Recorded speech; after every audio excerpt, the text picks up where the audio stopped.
नमस्कार। आज हम आपको बताएंगे बिहार के गोपालगंज जिले के बारे में, इसके इतिहास के बारे में, यहाँ के रहन सहन के बारे में, यहाँ के खान पान और यहाँ के प्रमुख स्थानों के बारे में। तो आइए हम बताना शुरू करते हैं। रामायण काल में भगवान श्री राम के भाई लक्ष्मण के पुत्र चंद्रकेतु को इस क्षेत्र का राज्य मिला था।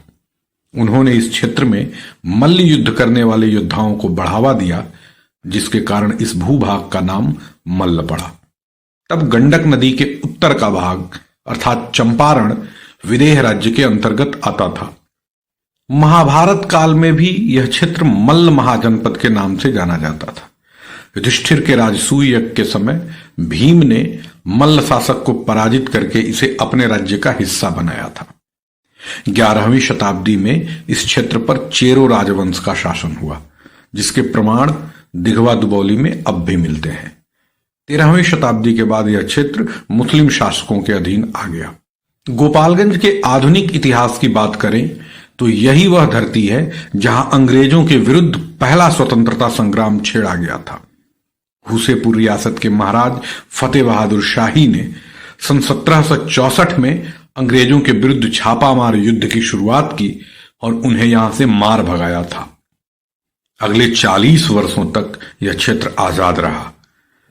अंग्रेजी शासनकाल के दौरान भारतीय इतिहास की यह इकलौती घटना है जब किसी क्षेत्रीय शासक ने अंग्रेजों को पूरी तरह से पराजित करके उन्हें अपने राज्य से बाहर भगा दिया हो।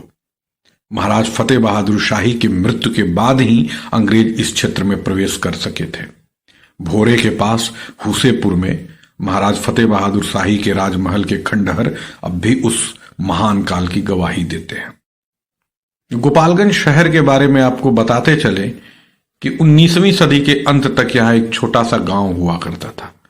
फिर हथुआ राज्य ने इस जगह को शहर के रूप में विकसित किया और हथुआ के प्रसिद्ध गोपाल मंदिर के नाम पर इसका नाम गोपालगंज रखा। आजादी के बाद बिहार के सारण जिले का यह हिस्सा बना। फिर 2 अक्टूबर सन 1973 को इसे एक जिले के रूप में मान्यता मिली। जिले के प्रसिद्ध स्थानों की बात करें तो पहला नाम माता भगवती के प्रसिद्ध पीठ थावे का आता है। मान्यता है कि अपने भक्त के बुलावे पर माता कामाख्या से चलकर इस स्थान पर आई थी। भक्तों के बीच यह स्थान बड़ा ही प्रसिद्ध है।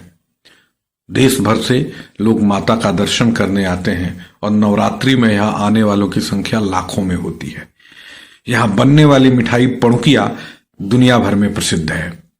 इसके अतिरिक्त थावे के निकट लछवार और कुचायकोट के निकट जलालपुर ऐसे स्थान हैं जहां भूत प्रेत का उपचार होता है। यहां रोज ही हजारों की भीड़ होती है। हम और आप भले इस बात पर अविश्वास करें, पर एक ऐसा स्थान है जिसके बारे में यह मान्यता है कि यहां भूतों को महसूस किया जा सकता है। तो यदि आप भूतों को महसूस करना चाहते हो तो जलालपुर या लछवार घूम सकते हैं। गोपालगंज में कुछ ऐसे भी स्थान हैं जो कम प्रसिद्ध हैं पर ऐतिहासिक दृष्टि से अत्यंत महत्वपूर्ण हैं। ऐसा ही एक स्थान है भोरे से 2 किलोमीटर दूर रमगढ़वा का मंदिर और पोखरा। मान्यता है कि यह स्थान महाभारत काल के प्रसिद्ध योद्धा भूरी श्रवा का है। यहां प्राचीन वस्तुएं प्राप्त होती रहती हैं। ऐसा ही एक दूसरा स्थान है दिघवा दुबौली। यहां चेरो राजवंश द्वारा बनवाए गए 1000 वर्ष से अधिक पुराने 2 पिरामिड नुमा भवन हैं जो इतिहास में इस क्षेत्र की संपन्नता की गवाही दे रहे हैं। सासा मूसा के पास एक छोटी नदी निकलती है जिसे दाहा नदी कहते हैं।